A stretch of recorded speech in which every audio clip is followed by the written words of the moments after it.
Hi folks, this is Anthony. I'm going to do a mic check. I just wanted to see if you can hear me. So if in the chat area you can hear me now, please just let me know as you get your audio set. And we'll get started in a few minutes. Let a lot of people come in. So welcome, come on in. Great, thanks Layla, appreciate it. Thanks, Jay. Excellent. Now I'm going to try my webcam. Let me know if you can see me. I'm over here. So if you can now see me as well as hear me, I'd appreciate just letting me know.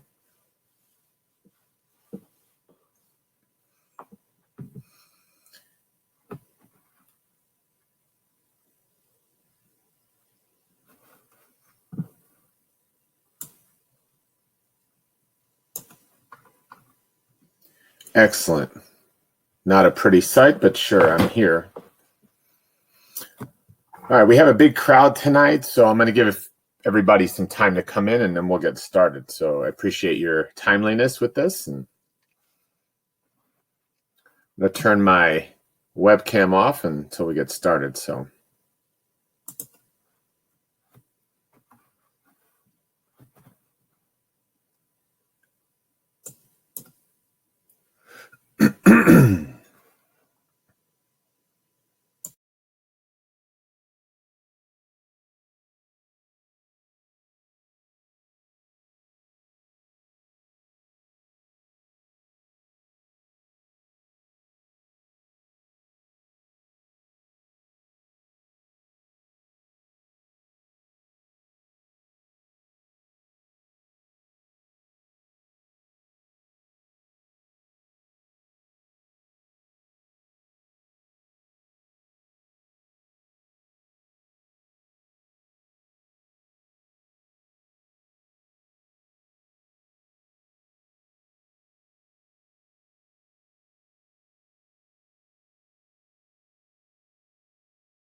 Folks, come on in. Keep coming in. I appreciate you joining us tonight. Here I am again. This is Anthony Russamano. I want to welcome you to 25 college planning tips for juniors. We do have a big crowd tonight, so I'm going to let a few more minutes come in while I just do an introduction, and we'll get started. So again, I'm Anthony. My email is actually on the slide, if you can see that. It's ajrussamano@capousd.org. So if there's some questions after tonight's webinar, feel free to shoot me an email. I'm happy to answer those for you. And if you want to do any follow-up from this, we definitely can chat via email. So as I said, we have a big crowd tonight, so there might be some questions coming in there. So we'll do a little housekeeping first before everything. Understand that, again, this is a webinar. I can't see you or hear you, but you're going to be able to use the chat function. And in the chat function, some of you guys are already using that, and you'll be able to, so kind of go ask your questions. If you see the little sticky button that I have in the chat area, if you do have a question, you can mark it as a question by clicking on it, and that lets me know I need to maybe answer something. I'll either answer it at the moment, or it might be saying it's something I'll talk to a little bit later. So keep the questions coming in the chat area, or you could shoot me an email after the session is over, and I'm happy to answer those after the session because maybe you're going to process some things. So again, welcome tonight, 25 college planning tips. I put this one together because I've been talking to a lot of junior families, and they're always going, well, I don't know what to do. I don't know where to start. So these planning tips are, no matter where you are in the process, to see if you're on the right track and some things to keep in mind along the way. And that's why I'm doing this tonight. So hopefully you'll get something out of it. It will be recorded so you can watch a replay when it comes back. And that is, again, on the sticky at www.CUSD-Futureology.org/locker. So again, you can watch it back if you missed something. And for tonight, I do encourage you to participate, whether it's a comment or, if I ask you, I'm going to do some polls in here. We're going to ask, what grade level and different things like that. If you can participate, that just gives me some feedback and allows me to play off that in the session tonight. So again, welcome. And we're going to get started. Again, more people will be coming in, but they can watch it because it's being recorded. So if you don't know, Futureology, we're part of the school district. A lot of people go, well, aren't you a paid service? No, we're part of Capistrano Unified. I'm an employee of the district. So what I say and what I do is all in the benefit of your children, or if you're a student, for you. We provide one-on-one counseling for students in the district. We do it at the mall in the evenings, and we do a lot of workshops on the campuses, on your schools. We do them web-based like this. And so if you haven't seen any of our stuff, please be aware of that. It's sometimes separate from your school, being offered at your school. So you can go to an event we have at Tesoro or San Clemente. You're eligible to do that. So if you go to, you'll see it on the slide here, CUSD-Futureology.org/appointments and events. That's where we list all our events. So again, that's a plug for what we're doing, and what we do is free. So it's part of for students in our district. Okay. So with that said, tonight, my plan is 3 things. I'm going to talk about the tips, the 25 tips, some of the takeaways about that, suggestions or advice that we have, and some timeline things. So you kind of know what you're doing when you're doing it. Okay. And that's my plan tonight. And we talked a little bit about housekeeping. So before we even do that, I'm going to do the first poll of the night. So again, let me know. It's basically, what is your grade level? So your student, and you're supposed to all be juniors, but I know that never really happens. So if I do have some younger students, I really like to know. It just kind of gives me a sense of who's here tonight. So I'm going to publish that poll. If you can just answer, what's your grade level? I just hopefully we have all juniors. Perfect. If we do have some younger families in there, I understand you want to get a head start. So you're going to have to kind of put some of this stuff away. Some of it you can use. Some of it might be more time appropriate in a year or two to come. So, okay. So we're not all juniors. We do have a younger crowd. I'm going to end that poll. Okay, so I have a sense of the room. We're mainly juniors, good, where I can really focus. My next poll is going to be,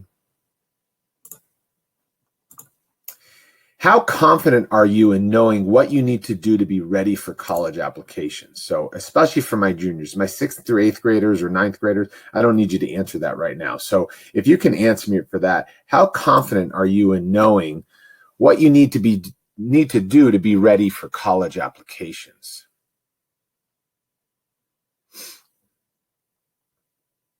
Okay, and we're all over the board on this, which is okay. Another reason we do events like this, we want to give you that confidence.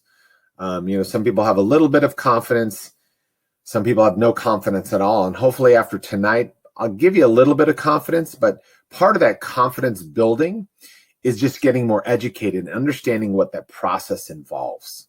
Okay, and that's what we're going to be talking about tonight, and moving forward by attending more of our events that are more specific to a particular topic will help you gain that confidence. And then even sometimes meeting with my counselors is having an appointment to kind of build off what you're learning and what you need to do next, and really personalizing that counseling for you. Okay, so most people fall in the somewhat or little bit of confidence. So I'm going to end that poll there. Okay, thank you very much for that. I really appreciate you participating in that. So we're going to jump right into the tips because I don't have a lot of time, and I want to leave some time at the end for some Q&A. And again, along the way, you're more than welcome to chat some questions you might have.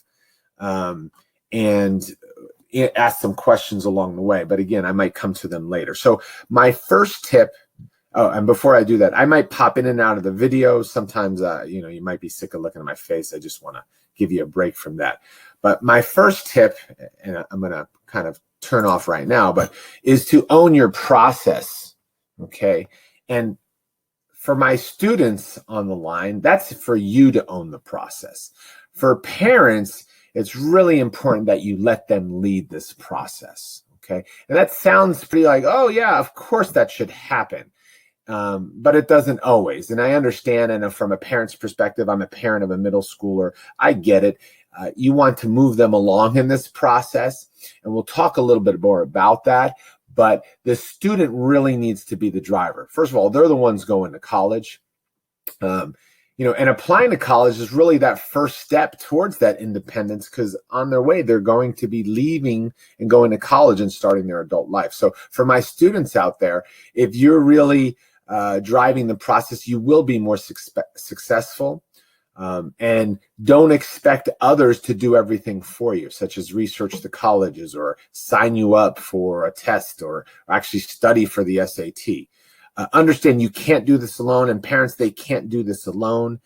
It takes a team effort, and you should ask for help. Everybody should ask for help. Futureology is there for help, your advisors or counselors, okay? But again, bottom line is the student's the one going to college, and the more responsibility you take for owning this process, it's going to be better for you. So don't sit back and wait, okay? Kind of pretty sounds self-explanatory. I've created this little chart. It's kind of this ownership hierarchy where obviously the student is at the top. Your parents, guardians are right below that. And then you have your advisors, counselors, some professionals at school. And then I have everybody else kind of outside that hierarchy because they're not important in that sense. They're not part of that. Don't let outside voices drive you to do things that you don't even know what people are saying. So again, for parents especially that I have, and I know I have a lot of parents on here, it's a delicate dance to be second in command because we're used to kind of leading the way. So don't be discouraged, but you've got to kind of push your student in the lead. And for students, for you to step up, because it's your process, you should be more invested in this, okay? So that's kind of my hierarchy for this process, and that's the first one. Now, some of you might be on your way. Some of you parents, you might be leading the way. It's time to kind of make that shift, okay? And take the next step. So that's my first tip for the night, okay? Really simple. Hard to execute on always. I know from a parent's perspective too, you want your child to kind of take ownership, and you're waiting on that. Elise, great question, but I'm not going to go into calculating GPAs right now. And that's a really specific question. That's not for this type of session. You can ask me offline, but thank you for the question. Ultimately they always recalculate the GPA, but again, I'm not even in that zone, and we're not in that space. So this is not going to be ask any question under the sun. If it applies, I'll answer it. If it's something that you can get from a different workshop, we'll hit it. But again, I do appreciate the question. That's something you probably email me privately if you have something that is not kind of coinciding with what we're talking about tonight. But if we were to answer those questions, and I'm just going to set the tone for the night, something that specific, and we're kind of doing that, we're going to lose sight of what we're here to talk about, and that's kind of all these tips alone. So again, once you kind of get a baseline of information, then it's time to start and dig deeper. So, but it's an excellent question for sure. All right, moving on, we're going to talk about starting with the end goal in mind, okay? For something like that, when we talk about the end goal, there is this paradigm out there, and I feel like it's a little bit off. And one of the reasons I want to talk to juniors and families now is we need to flip that decision-making paradigm. And what I mean by that, and I'm going to show you a little picture. Typically, what I'm seeing with a lot of students is, they watch TV, they watch the college football playoffs, and you see Clemson win the national championship for football, and now people want to go to Clemson. And I get that, and that's important. But typically the decision is they see a college, they pick their major when they go to that college, and then they find their career. And that's a little bit backwards in my mind. And again, I'm going to give you recommendations, suggestions tonight. It's really up to you to synthesize that and do what works for you and your family. There are some, I think, big mistakes a lot of families make. There's some that, oh, that's not a big difference. Like a lot of people go, oh, should I take this class or this class? And ultimately, sometimes that might not make a difference at all. But this one here is this paradigm of choosing a college first when you see it on TV and not knowing much about the college. It's a great idea, but I'm asking you to think about it in a different way. And here's how I want you to think about flipping it, is to take in what your interests are, your skills, your life goals first. Then start thinking about what education plan you need to do that, or the major you need to do what you want to do. And then from there, finding that college or even that alternate path that leads you to your career. And it doesn't go, well, that's kind of what it's really not when you pick a college first, because a lot of people are picking colleges that I talk to and I counsel. And I'm telling you, juniors now, if you do it the other way, then you end up at a school and you go, it doesn't have the classes I want, or it doesn't have some things that you're really looking for. So making this paradigm shift, you got to consider that path you want to take and that plan it's going to be, and how to match that interest with those colleges and your unique skills. And then you find a better process. Okay, so with that said, this paradigm shift that we're talking about, not easy to do because you're really inundated with things on TV or schools on TV or what people are talking about. But again, if we can flip this, we're going to be in better position. Okay, so that's my tip number 2. When we move to tip number 3, it really ties into that. People ask me this all the time. Anthony, if I only had an hour, or what's the highest impact hour I can make in this process when I'm picking a college or I'm developing a college list? And sometimes people think, oh, well, study another hour for the SAT, or, visit a college. And really, it's taking an hour of self-reflection or being more self-aware.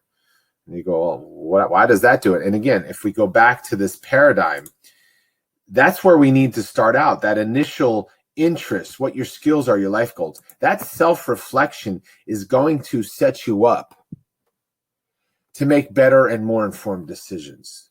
So to me, that impact hour is starting with you. Okay, don't pick the school first. It's starting with you. Now, I told my counselors I'm going to plug all the events that we have coming up. So we have new events coming up called Eureka Career Workshops for 11th graders that are happening at your schools. If you go to our website, you can check those out. So I told them I would plug that because it's a new one, I think a really important one. And it's really that self-awareness. So I'm actually going to send you a file share for you to attend. You can download it. I'm going to share that file, so you're going to see it come up. Download it to your computer if you haven't seen it already. But I highly recommend these workshops. And the reason being, it's going to give you that time, that hour on yourself. Okay. And now when you're actually looking at schools and figuring out what you want with a college or an experience or after high school, the process is going to be more enjoyable because you're doing the things for you, not because you think a school wants you to do them. And that question always bugs me in the sense that, what do I need to do to get into X school?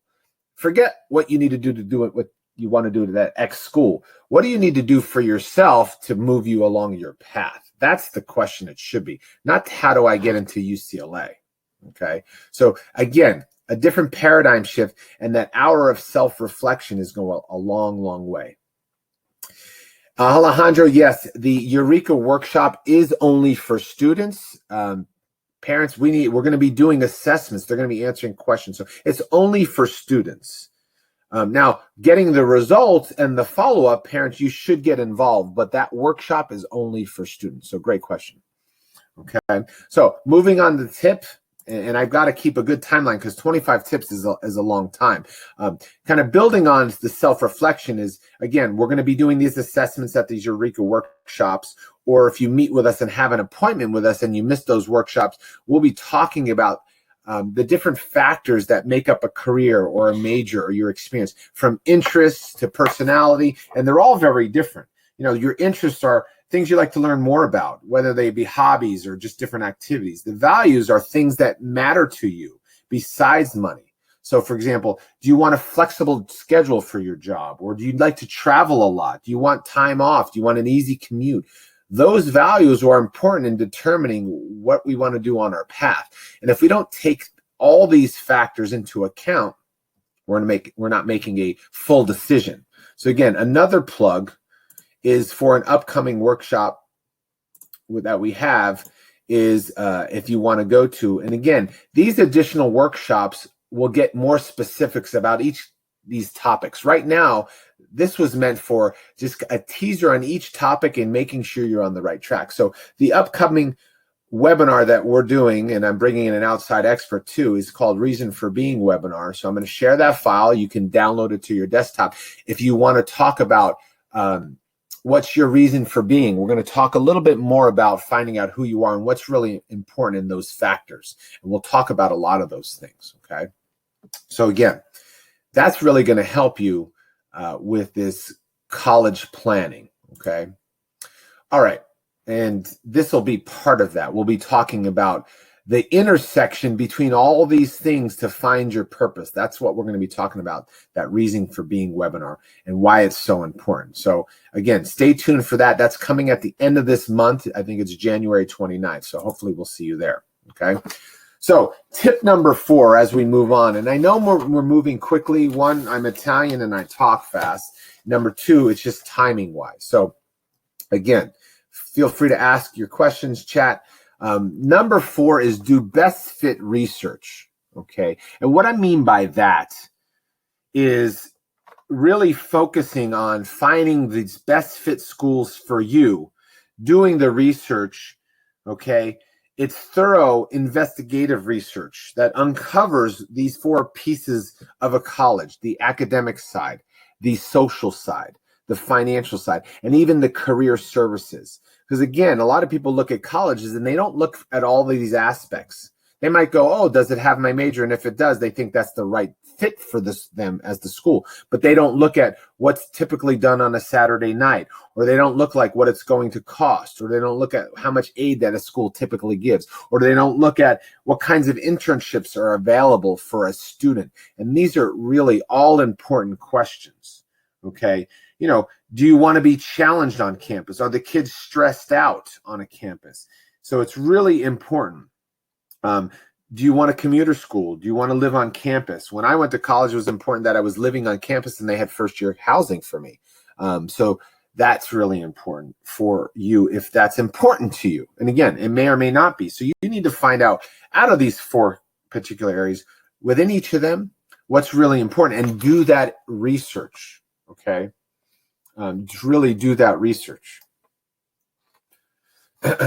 So when we do this research, again, some of the things that come up, and I bring this up every now and then. But for example, if you're let's just say from that self-reflection, which was tip 3, you find out, or you kind of know that some of your traits and qualities, you're about generosity and teamwork and kindness. Let's just say that's you, which is fine. Well, a kid like that maybe is not good for a super competitive type of program or super competitive type of campus. So I'm sure you could do the work, but will you thrive on that campus? Because the nature of generosity and teamwork and kindness might not fit that. And if you go to a school like that, it might violate the essence of who you are. So for example, if you went to Princeton or Cornell or Carnegie Mellon, not that they're not great schools, it might not work for you because they're just super competitive. Or when you get too stressed, it just throws you into a tailspin. So maybe going to Stanford or MIT or Northwestern is not a good idea for you. Or if you really are happy-go-lucky kid, one of the students I was working with, she's actually a junior now, actually a senior now, sorry, we just finished applications, and she chose Oklahoma. And by the way, that's where when you look at happiest students, that's one of the places that comes up as a school. And she chose Oklahoma. One, because it fit her really well, and two, she got some scholarship money because academically she was higher, and three, just she thought all the different things it had for her, she would really be happy. So again, doing your best fit research is really important to find the best fit for you. Okay, so again, when you do this research, and we have programs, and we have again another event coming up for my juniors here. If you haven't seen it, again, another big plug, not because I'm promoting any paid for service, these free events that we have. We're doing our college list boot camps on all the different schools. And actually, I don't have that flyer with me attached, but I'm going to send you, well, I'll get it at the end. So don't worry about it. We'll get that out to you. So there's a college list boot camp happening at all your different schools the next few months that you should attend. We help you do that best fit research. We tell you, and we help you figure some of that out. So I really think you should attend. Okay. So moving on, we've got the college list tip number 5, and we need to pick up the pace. So I'm going to do that. And I don't know how much faster I can go, but I will. So for this one, I'm going to turn my webcam on that I'm still here and alive, is this safety net. Okay. And a lot of students, when we see them as seniors, they forget to build a safety net into their college list. And that's really huge. And it's hard for parents and students to go, well, I don't want to go to that school because it's not that good. And that's far from the truth. There's so many great schools out there. The safety net are students, let's say your GPA is a 3.5. Okay. A safety net is building a list of schools that might be a 3.2, a 3.0, or again, based on academic credentials, schools that you're going to get into. We call those likely schools. Okay. Likely to get into. You need to have some of those on your list. And if you forget to build one, you end up putting all your eggs into the one basket, which for a lot of students and seniors I saw this fall were all reach schools, meaning they're really reaching for them. And the academics and credentials are above where they're at. And then you tend to not get into. Okay. So you really need to build a safety net into this list. Okay. Again, through our workshops and through our programs, we're going to help you do that, and we can help you out. But first, you need to start figuring some things out before you even have the colleges. But this is the year you start to build a preliminary list, and I'll talk about that in a bit. So again, every college list needs this safety net. So again, these are these safety schools or likely schools that you're going to get into. Now, on the list, these schools, these safety schools, should be schools you still love. And they're going to be out there. You just have to make sure you're doing the right research. Okay. And a lot of times people don't do the research, so they don't have any of these safety schools on their list. Okay. So that's number 5. We're going to move on from that. Number 6, okay, is setting the realistic expectations. And that's a hard one. We had too many seniors this year that they're picking schools well above their means. Okay. That's a tough one to digest for a lot of families, especially parents. Okay, one of the best ways to avoid disappointment is to develop a balanced list, meaning that you have some schools you're reaching for, okay, that are dream schools for you. You have most of your schools fit into the range that you could get into, and you have a good chance of getting to. And then again, that safety net as well, a few schools in there. Okay, you need to reject the notion that only the famous colleges are worth attending, or at least the schools that everybody knows about. There's a lot of schools you might not have heard of that are really great fit if you do the right research. Okay, so the reality of it, if you can see my slide here, okay, is that most valedictorians in terms of the high schools, let's say there's 36,000 valedictorians, they're not getting into their top schools either, because the competition at those top 20 schools is so fierce. You know, Harvard's only getting in under 2,000. So most valedictorians, salutatorians, and these senior class presidents are not getting into those schools. Lorelei, is it possible for a safety school to not accept someone because they are aware it is a safety net school? Lorelai, they're not going to know it's a safety school for you. They're not classified as that unless you in your essay somehow go, yeah, I'm supposed to get into the school. Well, then you might not get in because of how you're talking about them. But it's possible depending on what you list as your safety school. So really, it depends. A lot of people, here's what happens. I had a lot of seniors this year put a UC school as their safety school. When a school like my alma mater, and I have my alma mater, if we look here on my shirt here, I'm wearing UCI. That's where I went. And back in my day, when you went to UCI, it was a little bit easier to get into. Maybe the acceptance rate was 40% when I went, or 38%. It's down in the low 20s now.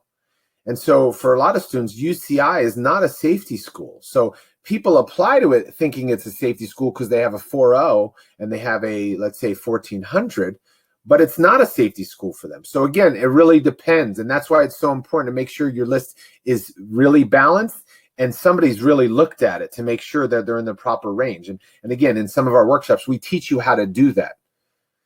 And so at least, how do you know if it's a reach school, GPA? Yes, the credentials will tell you. And it's easy to figure that out. For example, if you're a 3.5 and you're applying to UCLA, it's a reach school. If you're a 4.0, it's a reach school. If it's under, when it has an acceptance rate of like 10%, 15%, like a UCLA, UC Berkeley, it's a reach school for everybody. So yes, we have some formulas that help students.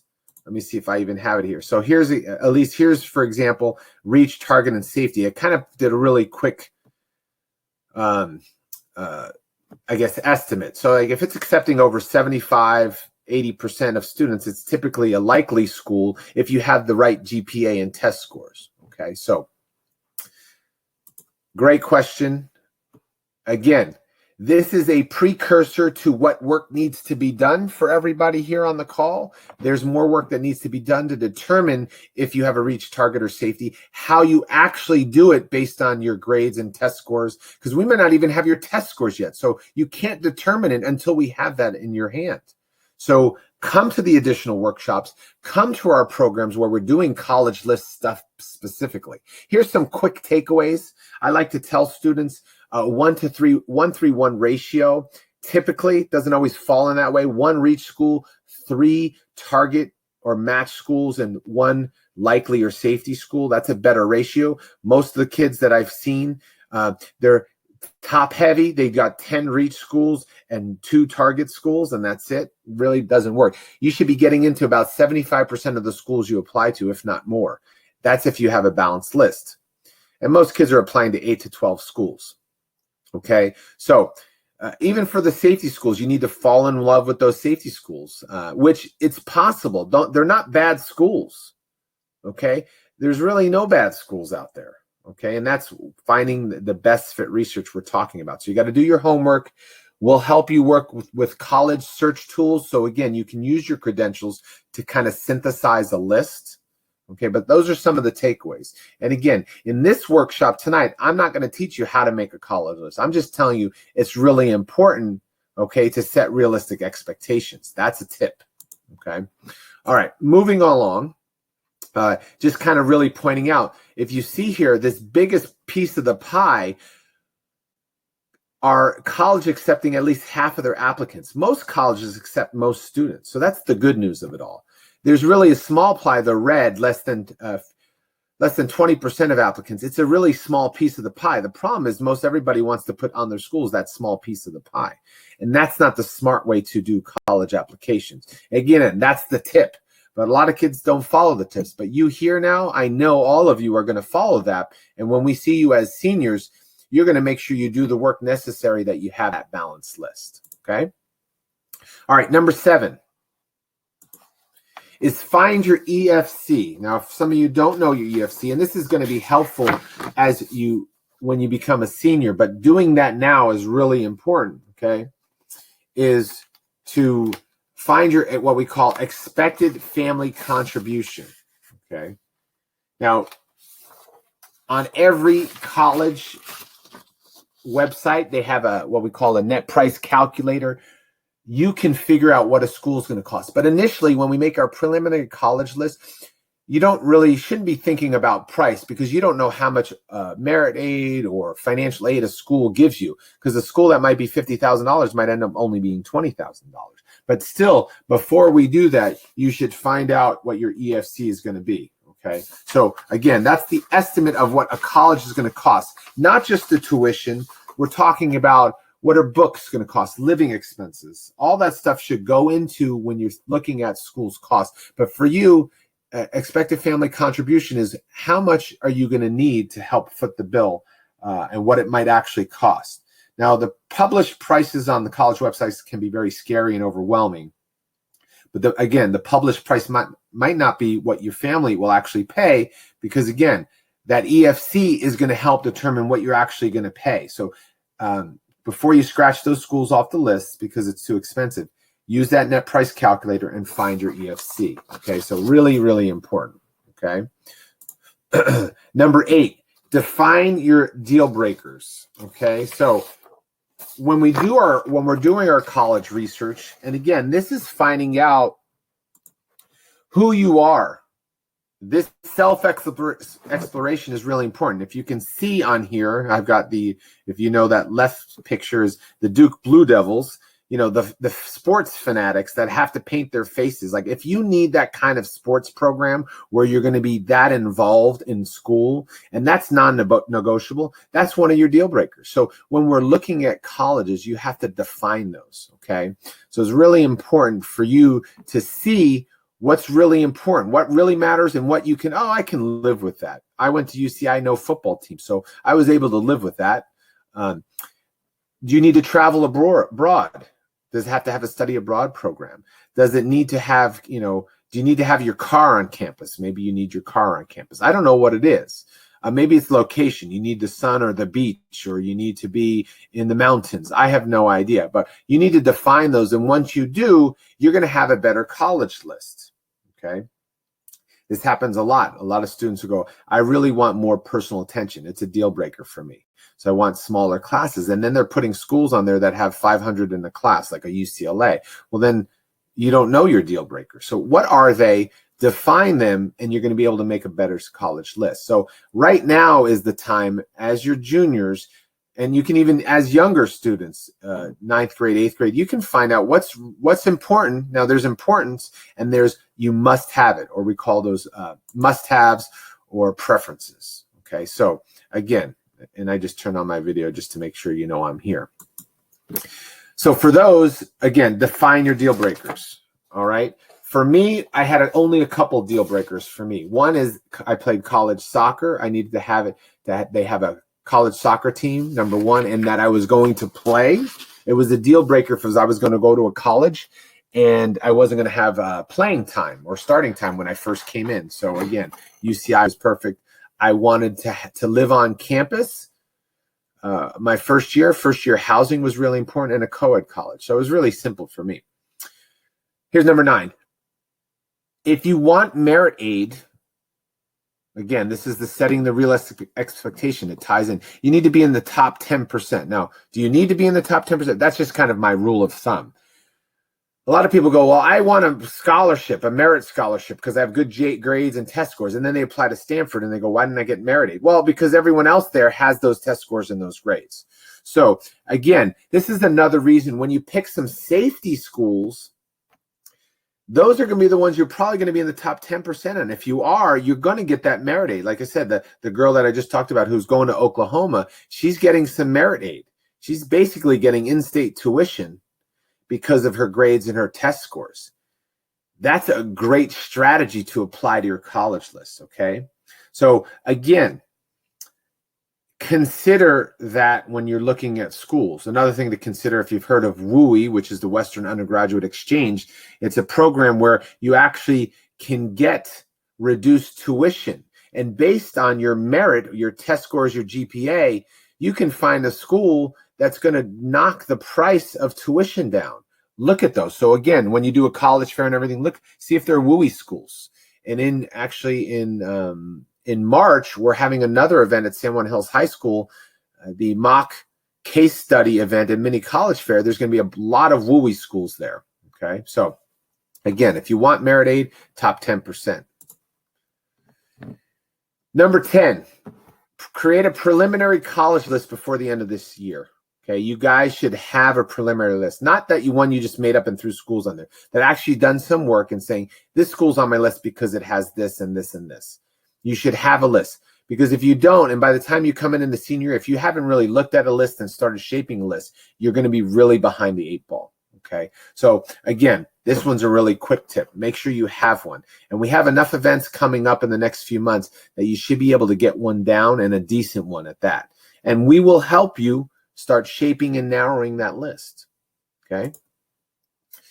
And this is how we do it. We kind of give you some charts, and we help you put them in a different list. And we start with a blank thing, and we might end up with something that looks like this, where again, here's some reach schools. USC has got a 16% acceptance, and because the GPA and test scores are high. But then we have a school that might be Humboldt State, might be, oh, you're going to get in there, or Florida Gulf Coast. This is a student who they wanted to be, surfing close to the beach or something like that, and we're able to get a school list out like that. Oya Consola, great question. We'll talk about that. But just because you move from a different country doesn't mean you don't have activities that stand out. Again, we'll talk a little bit about that later, so I'll touch on that. All right, number 11. Take the SAT or ACT, not both. You're juniors now, and some of you might be in the process right now. So I'm going to do a really quick poll. Let's see. How many of you are taking an upcoming SAT or ACT? Just answer that. But again, don't take both. We don't have enough time. So a lot of you are taking an upcoming test. And I bet you some of you are taking both of those. There is no reason to do both. Colleges will look at either one. You just, whatever one you're going to score the highest. And you go, Anthony, well, that's why I'm taking both, to figure out which one I'm going to do the highest on. Well, you can figure that out before putting it on your transcript, taking the time. You can take a practice test. And we've been doing practice testing. We did some in the fall. Hopefully you took some and you've determined that already. Okay. So for my younger students, you shouldn't do both. You do a practice test, see which one you're better on, and then move forward with that one. Okay. The other tips within that fall under that is, well, I won't go to step 12 yet, or tip 12 is, you shouldn't be taking it more than 3 times. People end up taking it 5, 6, 7 times because they're not doing it right the first time or the second time. So again, this is a quick tip. And if you haven't been to one of my workshops or watched one of my webinars, I highly suggest you go on our webinar locker on our website and watch maybe my SAT or ACT session that I did at the college fair, and take a look at that one. So again, the magic number should be under 3. Ideally, it's 2 times at most. Okay, you prep for the first one and knock it out. Otherwise, you're dragging this over a long period of time, and you shouldn't be. Tip number 12 is, one size doesn't fit all if you're going to do some prep. Okay, now here I am again. I see this a lot as you go, well, I want to go to USC, and you're added 1,000 and USC wants over 1,400, let's say on the SAT, and you go, well, there's a program at my school and it's a 1-day prep and it's $100. Sounds great, I'll do it. That's not going to get you from 1,000 to 1,400. Okay, you need to be taking a more intense program. So you have to match the goal with the prep. Okay, and a lot of people are fooled by this, or they think 2 weekends are going to do it, or studying for 1 hour a week over the, I talked to a parent the other week, 1 hour a week for the next 4 weeks is going to get you 250 points or 5 points on an ACT. That just doesn't happen. So again, you have to find a way to match the output, the goal that you want, with that prep. Colin, that template, you can find it on our resource library. So if you go to CUSD-Futureology / forms, which is a tab called our resource library on our website. But if you come to our workshops, you'll get that. I wouldn't start filling it out until you actually done some assessments for yourself, Colin, because you don't know what schools to put on there yet, unless you've done that already. So thank you. So again, you got to find the test prep that matches your output that you want. Okay. And then when you're looking at it, again, here's just a sample, a list of schools and test scores. When you define that score, you'll know what kind of prep you might need. Again, a couple 100 points, 4 or 5 points on the ACT. It's more intensive than, oh, I just want 50 points on an SAT. That might not require you as much, 2 to 3 months. Okay. All right. 13, find a release. Okay. You're going to be studying a lot. Hopefully you are. You're putting the time and effort because your grades and your curriculum, that goes the most way in terms of admissions. But beyond that, you need to be able to find something outside of that. That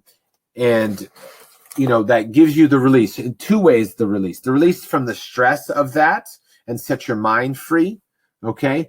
And also just something that shows your interest. So what happens? So the question about you don't do any special activities. Well, again, sometimes you don't think they're special, but maybe you go out and fish with your family every weekend, and that's really important to you. It could be a hobby, and you don't have to stand out like you're the president of a club. What are you interested in? And this is where people make the mistake. They're going, I'm going to do what I think Harvard wants. And so they go do a lot of community service, but they're not interested in it and they're not really excited about it, but they did their minimum hours or something. That's not what I'm talking about. What are you interested in and where can you make an impact? And the impact doesn't mean you have to have a leadership position. So the person who asked that question, the standing out, we get too hung up on that. Stand out as impact, really. Think about impact. Well, maybe I know a kid who actually goes and helps the elderly with using phones. He's a tech kid, and he really enjoys that. That's impact to me. And it's not an activity necessarily at his school, but it's outside in the community, and he likes doing that because it's tied to what he's interested in, which is technology. So again, just because you've moved here or you're not the leader or the captain of a sport or something doesn't mean you can't stand out and do an activity. You have to think about it differently. You have to kind of do a shift in your mind, empower yourself about the activity you're doing, and really you got to enjoy it. So what I usually tell students is find something you enjoy and do more of that. And then within that, what kind of impact can you make? And for example, here's some takeaways, and I talked about impact. Invest in NTAs. We call those non-teen activities. And again, not talking about you're on the softball team or you're on student council, but again, what do you do in your spare time? You do something with a nonprofit and you help with that, or you're connecting with others, or you like organization, so you help people organize their rooms at the elderly, whatever it may be, or in the community. So you're being self-directed and you're doing things that you care about.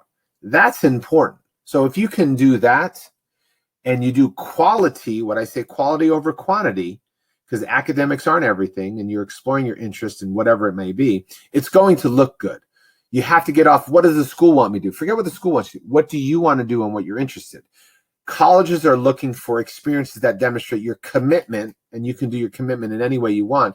Your leadership, but again, it doesn't have to be a leadership position. Leadership meaning impact, and your maturity, and that those experiences kind of speak to who you are. Okay, so that's what I'm going to say on the activity. So I hope that answers your question. All right, number 14, draft your essays in the summer, and a lot of, or even start thinking about them as you figure out who you are. The reason is I'm getting seniors that still, hey, can you read my supplemental essay? Now, it's way too late. And we get so many of them, we might not have the time. If you can start thinking about what those essay questions are, and you start kind of brainstorming. And again, we run workshops and we do different things that you can do. So you can't go, well, I didn't have any help. We have plenty of those around that you can go and attend, okay? Is to start doing that in the summertime. Because if you have a draft and you have some ideas and you start outlining it, you're going to be in better position. When there was a research study done by Grown and Flown, which is a Facebook community of like 100,000 members, the 3 things that were the most stressful were, 1, waiting for just the admissions decision. Number 2 were essays. And number 3 was the SAT or ACT. So the essay. So if you wait till you're back in school as a senior, it's going to be more stressful. Okay. So again, another tip, and timing is really important. In the summer, start some application prep. So you need to be prepped and ready for fall submission. Okay. It's not working on them and start filling out your activity list in October, November. It's doing your activity list in the summer, so you know all the activities you've done up to that point. They're written out appropriately for your applications. That's this summer, juniors. If you wait too long, you'll be behind and you'll be more stressed, and then you make fear-based decisions on things you do.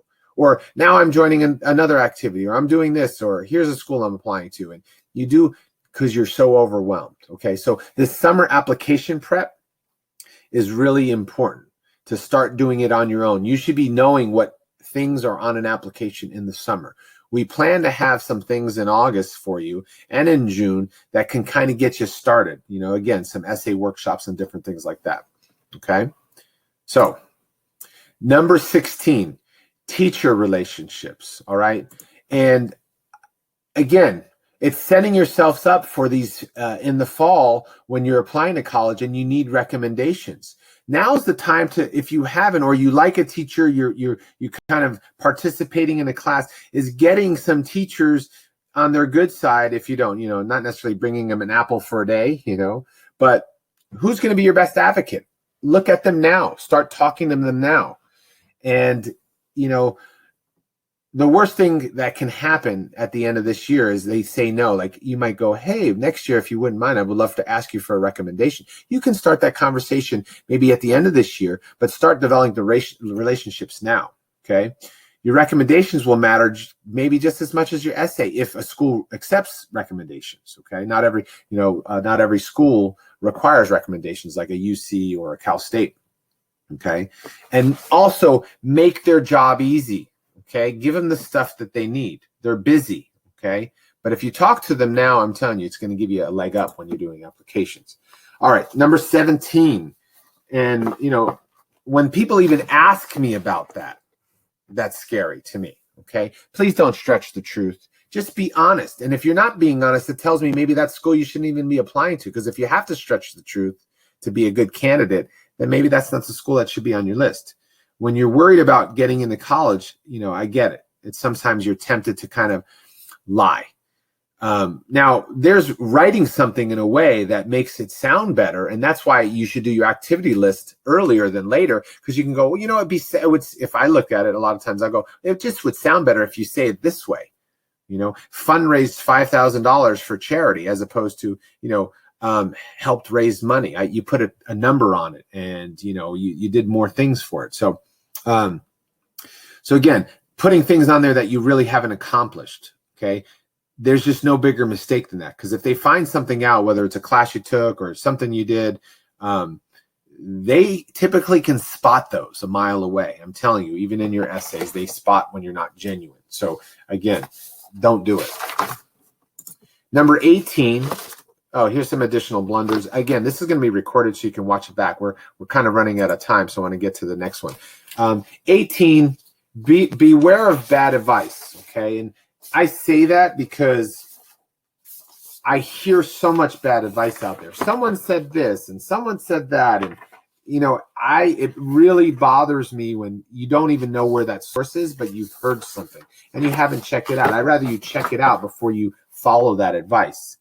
Okay, so again, strangers on the internet, people look at the internet. It's a tool. It's good and it's bad, because somebody go, well, I saw this on the internet. You know, you'll see some bad stuff out there. I even just saw a competitor, well, not a competitor, but a company charging money for what they called a postmortem evaluation, and I was shocked. I put for seniors, like if you didn't get into your school, they were going to tell you why you didn't, which they wouldn't know why. They're not at that school, but they're charging thousands of dollars to give you that evaluation. And I know parents are going to pay it because they really want to know, why didn't I get into Yale? Well, because there's 35,000 other valedictorians other than you. And you might have been a good candidate, but honestly, they can't pick everybody, and just happened you didn't get they didn't draw your straw. That's happened sometimes. And it might be less about you and more about the other people. So again, be careful. Don't sign up for those things. Pay like, oh yeah, I want to know why I didn't get in. Don't pay money for that. So that was very troubling for me to see, because they won't be able to figure that out. Okay, so beware of bad advice. Come seek out your counselors, advisors at school. Come seek out Futureology. So you can shoot us an email for a quick question. Number 19, this really ties in with parents, especially building boundaries. Okay, for parents, this is some advice to you as well. I get too many times where the kids are really stressed out and you're asking them how they're doing on their test prep or their, your college list. And it's Wednesday night at 8 when they're studying for the AP test tomorrow. That's not the time they need to hear about it. So I'm going to do you both students a favor, parents a favor. The best thing to do is build those boundaries around when these discussions about college and things along the list, the college list and planning things should happen. Okay. So, again, whether it's a Sunday at 6 for an hour, you guys talk about things and the process and what you as a student, what you like, tell your parents what you liked about a school, build those boundaries in, and you'll both be happier. Okay.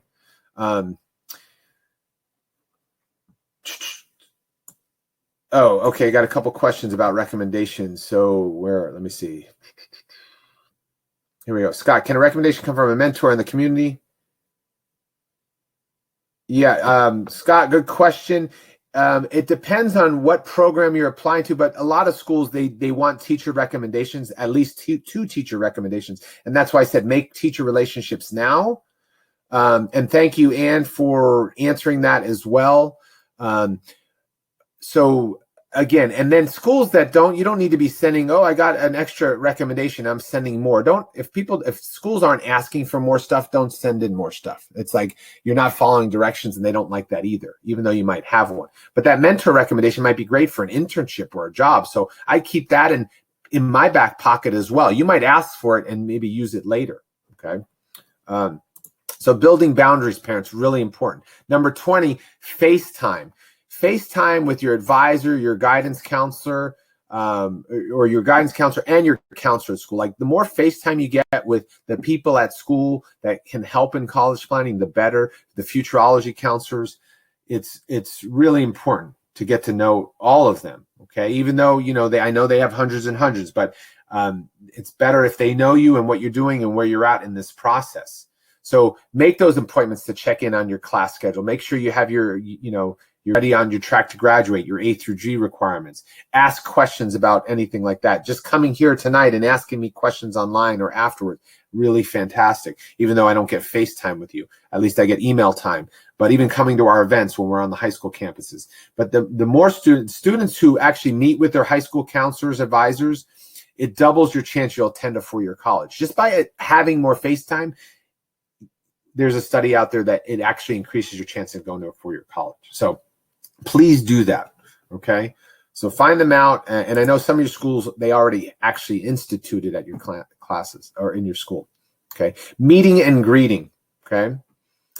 Really important to attend the college fairs. Hopefully you went to the college fair this fall that Futureology helps put on for the district. We did it at San Juan. Next year, not sure where it's going to be, but it's usually in October. There's college reps there.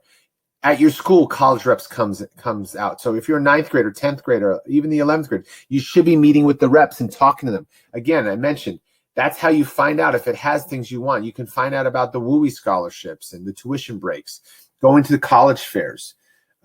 Heck, for parents, if you're going on a vacation, combine it with a vacation. That's a win-win. I took my family to New York this summer and we popped up, we checked out some colleges, even though my kids are younger, just to see a college campus. On the way back one time on a camping trip, we stopped at Cal Poly SLO. The kids got to check out the campus and kick the ball on the soccer field and check out the gum wall in the local town. It's good to kind of give them some visions of that. And for my juniors, though, now you're going to start to define your deal breakers. Oh, I didn't really like that the campus was so small, or I really like that the campus is surrounded by a city. Really like that. That's how you do that. So meeting and greeting are really important. All right, 22, doing an academic audit. And this is the FaceTime with your counselors. All your schools are typically having meetings with you juniors, helping you stay on the A through G track. You should also do them on your own, your parents as well, is doing this academic audit to make sure that you've had all the classes you need. Okay. Also, that academic audit can help you see, are there anything missing in there that really talks to what I'm interested in? Okay. And when I'm talking about what I'm interested in, and here's a really big mistake of schools who are applying to some of those reach schools, that those high profile schools, is academic curiosity. So that's my tip number 23. People think if I take all the most challenging courses in school, Harvard will take me, or University of Chicago I'm in, or Notre Dame, well, no, academic curiosity isn't that. That doesn't show your level of learning. What shows your level of learning is taking stuff outside of class. So if you're taking a Saddleback class, or even a CCA class about certain technical skills, or, that's the key to the competitive college advantages, is showing that. I have people, I want to be an engineering major, and you see no other additional classes outside of that, or things that they've done. Hey, go to a robotics camp or take a robotics class on your own outside of class. Show that curiosity. Even tie it into some of those extracurricular activities that you do will really go a long way. That's really important. So juniors, you have time now. You have time the rest of this year and even in the summer to do that. If you're not doing that and you're just showing it in the classroom, that's not enough for at least for the highly competitive schools. But you'll be happier too if it's around something that you really like. Okay. Number 24 is something that starting now, and if not, you've already started, is building skills. I'm talking about employability skills inside and outside the classroom. Right now, there's so much being said and research being done about college students are graduating from college with no employability skills, and that's why they're having trouble finding jobs. They never did an internship or apprenticeship in college or in high school. You should be doing that now. You might have some academic skills, meaning you could handle a class, but you have no life skills. You can't budget. You can't manage money. You don't have any grit. You don't know how to set goals. You're not a creative problem solver. You're not very good at teamwork or time management. Those are employability skills. If you don't have those, I don't care if you graduated from a top-notch school. Okay, someone else who has more experience and can be more employable than you will get hired. So you can do that now. I was really happy to hear my son, who's in middle school, he actually had to set some SMART goals in his class. And I was really proud that they were doing that in class, because even learning how to set goals and what they are, those SMART goals are specific, measurable, there's a timing component, all of that. And he was starting to do that now. That's a skill that you need to do. Communication skills, organizational skills, even social media. Those are really important. So start building those now, and you're going to be on a better path to get some of these jobs, as well as it's going to help you in the long run, even for college applications. You're going to have more skills you can talk about and experiences. So enrichment beyond the classroom, here's just some things, some skills and different things you can do beyond just the academic classroom inside the confines of your high school that are really important. Okay. All right. And number 25, and perfect, we're right on the hour, and I wanted to leave 15 minutes for timing. Timing is everything, folks. Okay. I can't stress that enough. Timing is everything. And we have to prioritize what we're doing and when we're doing it. Okay, it's not enough to just get something done. I filled out my application. If you do it so late, it's going to be shoddy. It's not going to be as good as you need it to be. If you do your essays the week of they're due, they're not going to be as good. So you have to hit them at certain points in timing. If you don't really get your SAT or AC done by the end of this year, you're putting yourself behind the 8 ball, because you should be applying next fall. You shouldn't be doing test prep and testing. You should be. So my younger students here on here kind of get ahead of everything. So again, it's really important. I did a little quick map of some things you should be doing along the way. So for example, it's junior year now. You should have your testing and prep plan. You should review your courses, what you're taking in school, doing some college visits. I mentioned here, and one of the tips is you should have a preliminary college list by the end of this year. And you should start refining it in comparing schools. You should go to our college list jumpstart the rest of this school year. You should go to a career exploration workshop and maybe go to one of our events or have one of our one-on-ones with our counselors. That should be happening this year. And if you're not on track for that, you're going to miss the timing. And in the summer, more college visits. You're finalizing your college list. Okay, when it's October, you shouldn't be adding 5 more schools to it. You should have figured some of that. Now, you might add a school or two because you're still maybe doing some research, but you shouldn't be, starting from scratch in there. Okay, and then senior year is you're just doing the final review of your assessments and just double checking, make sure you have your deal breakers, but you're doing your applications, you're filling out your FAFSA, and you're coming to some of any senior support workshops that we do. Again, this is kind of a skeleton of it all. There's more things, teacher recommendations and things like that, but timing is really important. Okay. So with that said, and before we kind of open it to questions, some of my final thoughts, and I usually kind of do this at the end of a lot of my sessions, is, this process, this college and career process, the navigation of it all, it should really be about fulfilling your needs and your goals. Okay. Not somebody else's, as the student, again, be the driver. What do you want? What do you want to do? Parents, this is a family thing, like making a family decision together. Again, this is a huge step in, your youth's life, so as the student, it should fulfill those goals.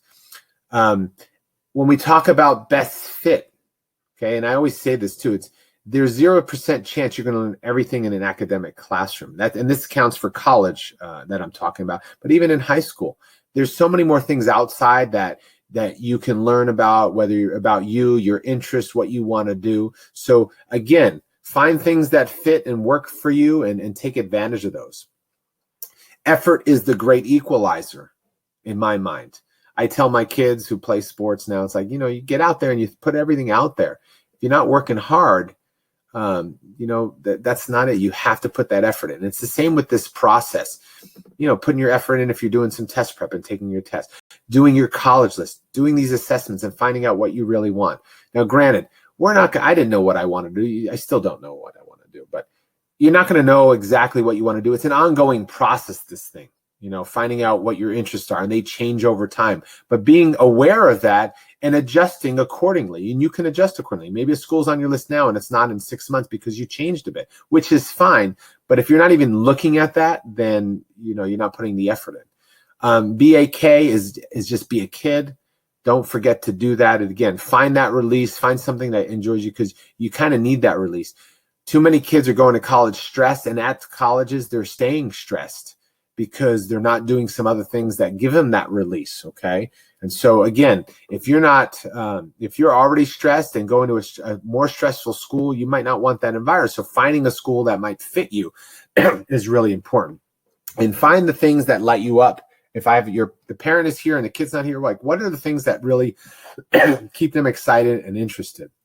Find those things that light them up and go with that. Okay. My son quit baseball and he started doing plays last year, and he got excited about that, and that was great. And he was awesome in it. And it was really exciting to see him want to go to practice and want to go do those things. So again, what lights them up, and kind of ride that. And those are how you should look at your activities as well. So those are some final thoughts that I have. Again, Futureology is your partner in this thing. We have events and workshops and appointments that you can work with us, and we want to be there to support you along this process. So I'm going to wrap that up. That gives us 15, 20 minutes for questions to answer those for you. So once you have them come in, you can start text them there, or if you feel like you want to email me privately, then there's my email there, or just give me a call. So Lorelei, is it better to have a teacher who has a personal long-term relationship with you write you letter of rec if it's a non-academic class, or should it be an academic class teacher with a less deep relationship? Well, it really depends on what they're going to say and what kind of story you're trying to create. If you're getting 2 recommendations from 2 teachers that have long-time relationships, are they going to, you also have to kind of drive the story you want. You don't want them to saying exactly the same thing. You want to have kind of different facets. Oh, this one's going to talk about my participation in leadership, and this one's going to talk about my caring towards others, or something like that. So is it better? Well, I don't know about it really depends on the class and what it's going to be said. And it's hard to say because we don't know what's going to be said. And it depends on the collectiveness of your story, of your application. And that's why there's some strategy that goes in your application. What do you want it to say? What will this teacher say? So I don't know if it's better until I actually see the recommendation and what's been said. But obviously someone with a long time relationship, if they're going to be saying really great things, okay, and some teachers actually, is that teacher, can they write a good recommendation? Some don't know how. They don't know how to say it. They sometimes say it in a way that's not even flattering. So again, you have to feel that out, and you're going to have to determine that. But having those relationships now are always good, because you can ask them and you can help direct that conversation of what you kind of looking to have them say. So that's what I would tell you is right now it's hard to say and give you that advice until I know who they are and more about your situation. But for now, yes, long-term relationship, they're probably going to say better things and more deeper things. And that's always important. So I had a recommendation when I was in high school from a guy I didn't even have a class with, but I talked with him every day, before homeroom, and we built a relationship over 4 years. And so he wrote me a recommendation, and he wasn't even one of my academic teachers. So again, it really going to depend. Okay. And then some schools will state it I want it from a class you've taken. Or you're sometimes you're going to have your advisor is going to write your recommendation as well. So again, even that, developing a relationship over the next 6 to 8 months is important. Okay, other questions that we have while I take a sip of water.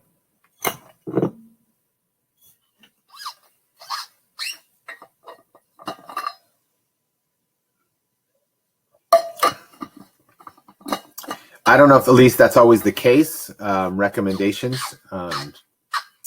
So again, where are you applying? I don't know. And what are they asking you for? It's typically your academic teachers a lot of times. So I don't know what school you're telling me about. So again, this is the research. What schools you're applying to and what do they want from the recommendations? A lot of the schools that some of my kids apply to, they don't even have recommendations. So that's almost a moot point.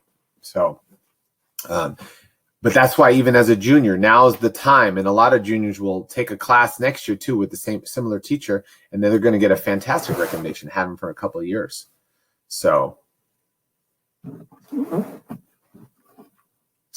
while I have more questions coming in, I'm going to share a couple more files about some other upcoming events. So here's one coming on we're doing a business professional webinar. We got a bunch of different professionals coming in talking about their experience. So you can download that. That's coming up this upcoming week. I also have one on getting a certification education. My colleague is doing that, Jen. So in case you're thinking about, so that's coming out now. So download that one. Here's another one on, so again, I'm going to do a couple more here. I'm going to send you one on, this is a very good one. It has a lot of people are asking about, there's some college search sites, and this one is a list of helpful resources and tools, a lot of links to those. So you can take advantage of different things in different areas if you want. So we'll let some questions come in. And then this one is on some test prep that I did some videos. So if you're doing some test prep or you haven't done anything yet and you need something, this is a free version. But again, it's got to meet your goals. If you're trying to go up 400 points, this isn't the answer, but it's a good starting point. Or it's a good introductory if you only need 30 points, 40 points. It has some videos and some tests you can take. So take a look at that. And then here's one on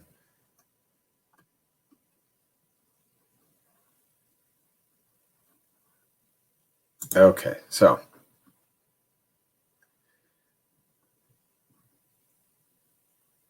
great, thank you. All right, here we go. Do you feel like we can glean everything we need to know regarding futurology? So Elise, So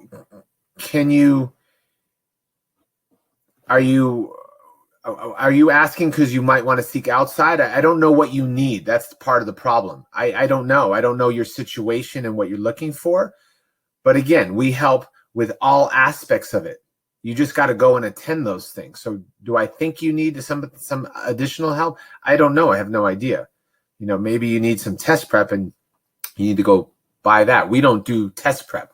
And I don't know if the free version that I just sent you is enough. I have no idea. So, but education-wise, we have a lot of resources and it works. We don't have the time to meet with you personally, at least 50 times one-on-one. That's the only thing. And I don't know if you need that. But for the most part, for most students I see, yes, the answer is yes. And they don't need outside help. We have 20 webinars on our website that we've done over the last year and a half. We've got workshops coming to your schools. We got the college fair. So everything is there for you. It's just you have to do the work. So do you need it? I don't know. I don't know your situation. So if you tell me more, I probably can give you a better advice. And it's going to depend on what schools you apply to. So maybe you don't even have the answer yet. If you're going, I'm just going to apply to the Cal States and the UCs, then probably not. You don't need any help. You just need come to our things. Do out-of-state schools offer financial aid to cover the out-of-state extra tuition? Ronak, yes, a lot of schools do that. Like I said, that Oklahoma student that I was working with, they did that for her. That's kind of what that WUI scholarship is for. So they do. You have to check those schools and what they actually offer and what those levels are. Because sometimes the higher your GPA or test score, so sometimes it's worth it to put $1,000 into test prep if it's going to pay off on the end of getting that scholarship. So you have to look at that. But a lot of schools, yes, they do that.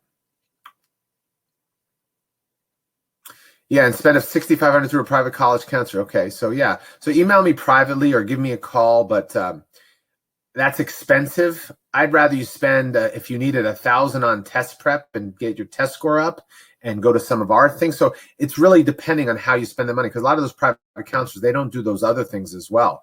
They're just guiding you. So by just coming tonight, you're one step closer. Then by going to the College List Jumpstart, you're one step closer. By going to the webinars we have, you're one step closer. You just have to go to those things and then take advantage of what's in front of you and see your school.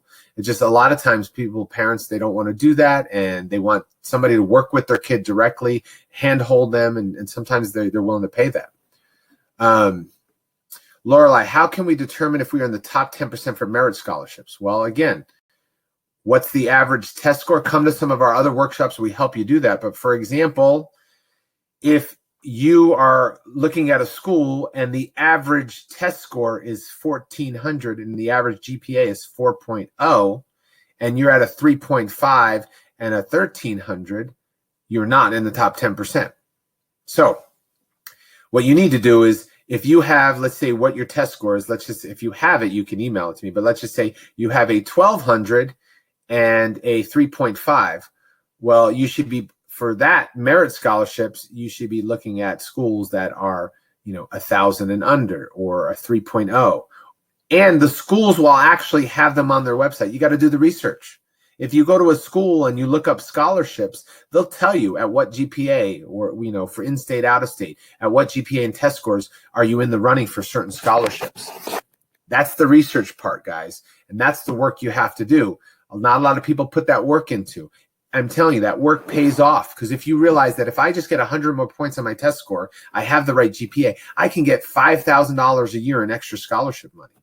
Then take a look at it. Okay? So again, you got to do the work.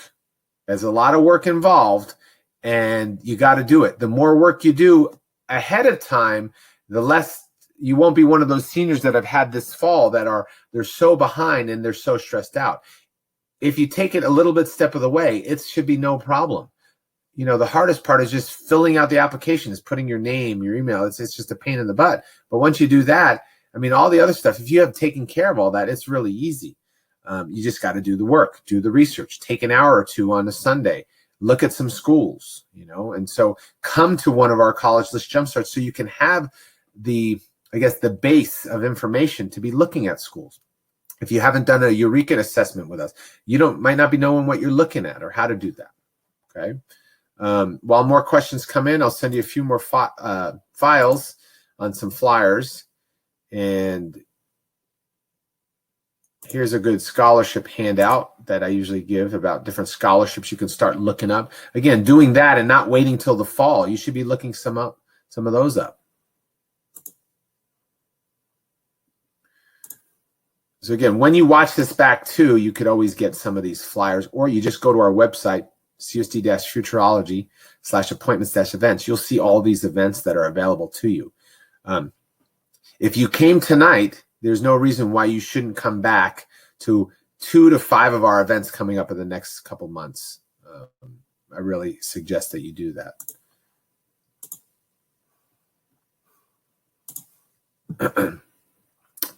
All right, last few questions, and that'll keep us right on that, almost right on the track of the time we're talking about. I still have 20 of you here, 22 of you here. So last minute questions, or as I said, I see some of you already email me my personal email, which is great. So if you have a specific question. Sam, no problem.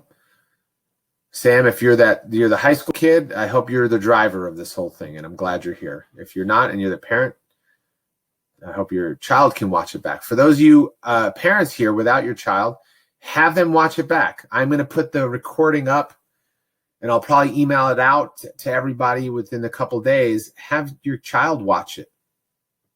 That's what I'm talking to. Give them an hour. Let them watch this. If they don't know where to start. If they do, then maybe having them go to one of the other workshops would be good. Okay. You're welcome, Julie.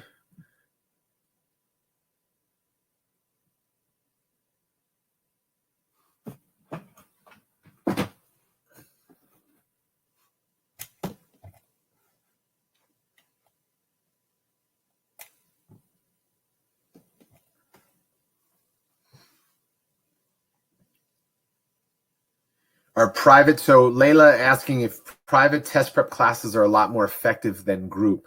So you mean one-on-one? They are typically more effective, but they're a lot more expensive. They're more effective because if you're talking to a class, and I used to teach classes and tutor SAT and ACT, you know, when I'm teaching a whole class and I have, let's say, 10 to 20 kids in it, and I'm teaching, let's say, fractions, and some kids know fractions already, they're still listening me go through fractions. But if I'm private tutoring you and I'm teaching, you know, fractions, I'm not going to teach it to you. So yes, they're more effective. But again, there's a cost to it. So what's your budget? What do you need? So yes, they're more effective. But it also depends on, you know, well, shoot, if you're only looking for 100 points, maybe a class will get you that for 500 to 1,000, as opposed to paying 3,000 for private lessons. So again, cost and what your goal is might also have a difference. So you're welcome, Bart.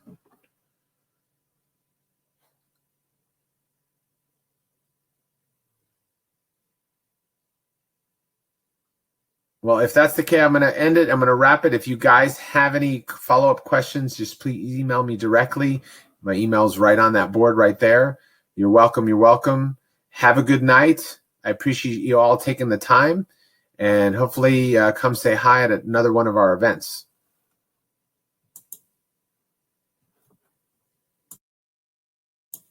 You're welcome, Matilda. Have a good night.